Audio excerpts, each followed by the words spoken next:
Saudara-saudariku terkasih, jumpa kembali dengan saya Clemens Hayon SVD dari KKI Unasangta Den Haag. Mari kita awali sajian kopi rohani ini dengan doa. Dalam nama Bapa dan Putra dan Roh Kudus. Amin. Allah Bapa yang Maha Baik,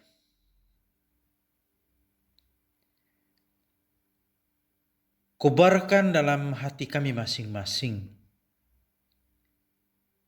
kesadaran untuk mengejar kekayaan surgawi, bukan kekayaan duniawi. Engkau mengenal kami masing-masing dan selalu memperhatikan serta melindungi kami.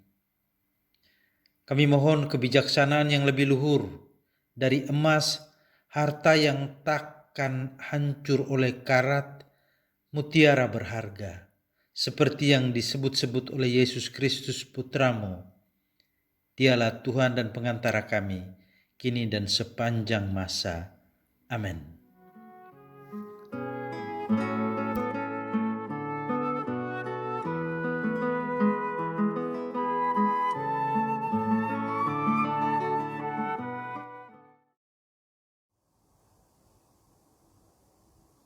Inilah Injil suci menurut Lukas. Seorang dari orang banyak itu berkata kepada Yesus, "Guru, katakanlah kepada saudaraku supaya ia berbagi warisan dengan aku." Tetapi Yesus berkata kepadanya, "Saudara, siapakah yang telah mengangkat aku menjadi hakim atau pengantara atas kamu?" Katanya lagi kepada mereka, "Berjaga-jagalah dan waspadalah terhadap segala ketamakan. Sebab walaupun seorang berlimpah-limpah hartanya, hidupnya tidaklah bergantung daripada kekayaan itu." Kemudian ia mengatakan kepada mereka suatu perumpamaan. Katanya, "Ada seorang kaya, tanahnya berlimpah-limpah hasilnya. Ia bertanya dalam hatinya, 'Apakah yang harus aku perbuat? Sebab aku tidak mempunyai tempat di mana aku dapat menyimpan hasil tanahku.' Lalu katanya, 'Inilah yang akan aku perbuat. Aku akan merombak lumbung-lumbungku dan aku akan mendirikan yang lebih besar. Dan aku akan menyimpan di dalamnya segala gandum dan barang-barangku. Sesudah itu, aku akan berkata kepada jiwaku, jiwaku, ada padamu banyak barang, tertimbun untuk bertahun-tahun lamanya. Beristirahatlah, makanlah, minumlah, dan bersenang-senanglah.' Tetapi firman Allah kepadanya, 'Hai engkau orang bodoh, pada malam ini juga jiwamu akan diambil daripadamu. Dan apa yang telah kau sediakan, untuk siapakah itu nanti?' Demikianlah jadinya dengan orang yang mengumpulkan harta bagi dirinya sendiri, jikalau ia tidak kaya di hadapan Allah." Demikianlah sabda Tuhan.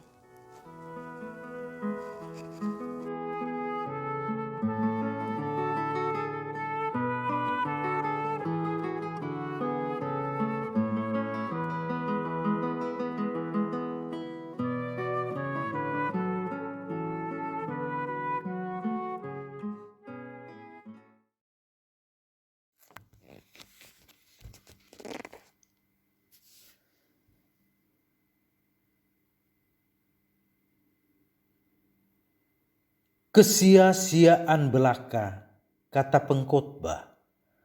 Kesia-siaan belaka, segala sesuatu adalah sia-sia.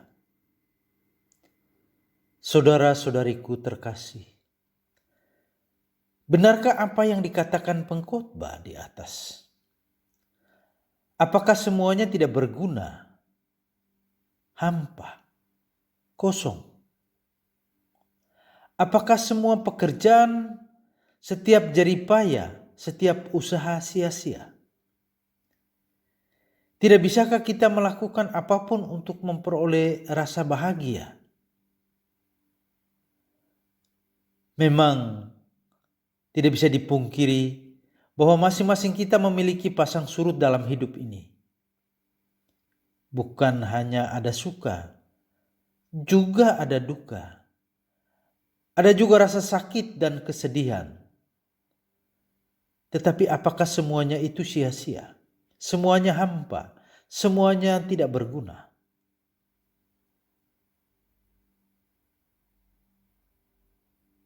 Dari bacaan Injil yang barusan kita dengar tadi, kita dapatkan jawaban yang diberikan oleh Yesus sendiri.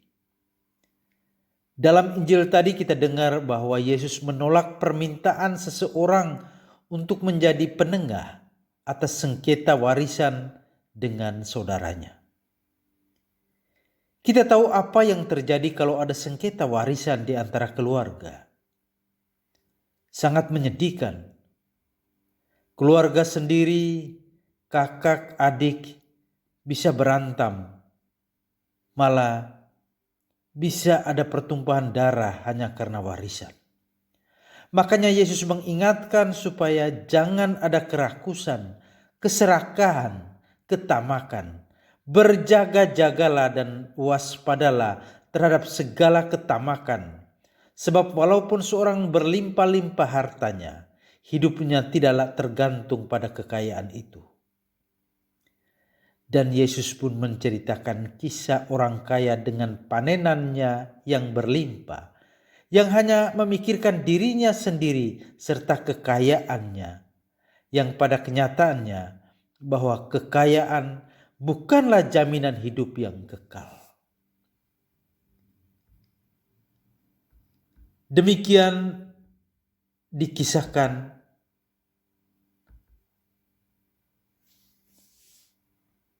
bahwa orang kaya itu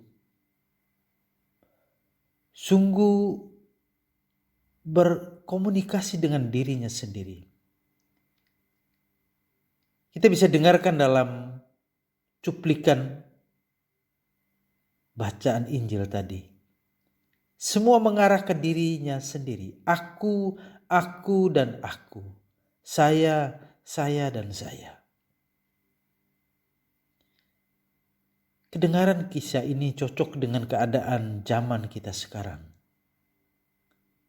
Tidak perlu disangkali bahwa kekayaan dan harta benda saat ini sangat penting. Kita tidak kaget lagi mendengar betapa banyak harta kekayaan para milioner dan berapa besar penghasilan pengusaha para orang kaya. Maka pengkhotbah benar ketika dia melawan dorongan untuk lebih dan lebih. Karena apa yang akan dibawakan, apa yang akan dibawanya. Sangat sering yang dialami justru lebih banyak kekhawatiran daripada kenyamanan. Lebih banyak keserakahan dan keresahan daripada ketenangan. Lebih banyak ketidakpuasan daripada kedamaian. Dan itu tidak membuat siapapun bahagia. Orang kaya dalam perumpamaan di atas mungkin bekerja keras. Tetapi dia mengumpulkan harta untuk dirinya sendiri. Dan itu secara harafiah kebalikan dari menjadi kaya dengan Tuhan atau terhadap Tuhan. Kemana arah hidup kita? Menuju diri kita sendiri atau bersama orang lain dengan sesama menuju Tuhan? Sebagai orang Kristen kita juga boleh menikmati kebahagiaan hidup dan kekayaan dunia ini. Seperti menikmati liburan, rekreasi, perjalanan, rileks. Tetapi kekayaan dan harta benda tidak boleh menjadi tujuan utama hidup ini. Kita boleh berjeri lelah, tapi mesti dipikirkan, apakah orang hidup untuk bekerja atau apakah orang bekerja untuk hidup? Apakah kebahagiaan lahiriah lebih diutamakan atau ada keseimbangan antara kebahagiaan lahiriah dan batiniah? Dan apakah kebahagiaan duniawi menjadi tujuan hidup kita atau kebahagiaan surgawi, kebahagiaan kelak?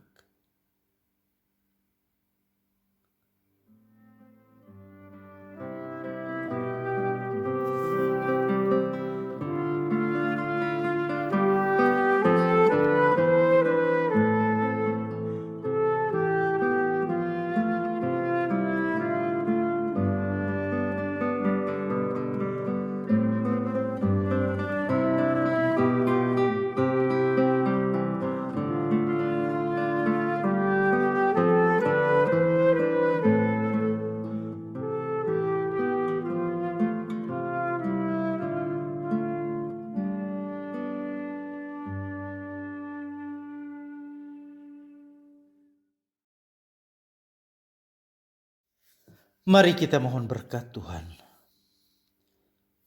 Semoga Tuhan menguatkan kita, membimbing kita, meneguhkan kita, dan membuka mata hati dan pikiran kita untuk berusaha menyeimbangkan kebahagiaan lahiriah dan batiniah, bahkan lebih mengupayakan kebahagiaan surgawi dan kebahagiaan kekal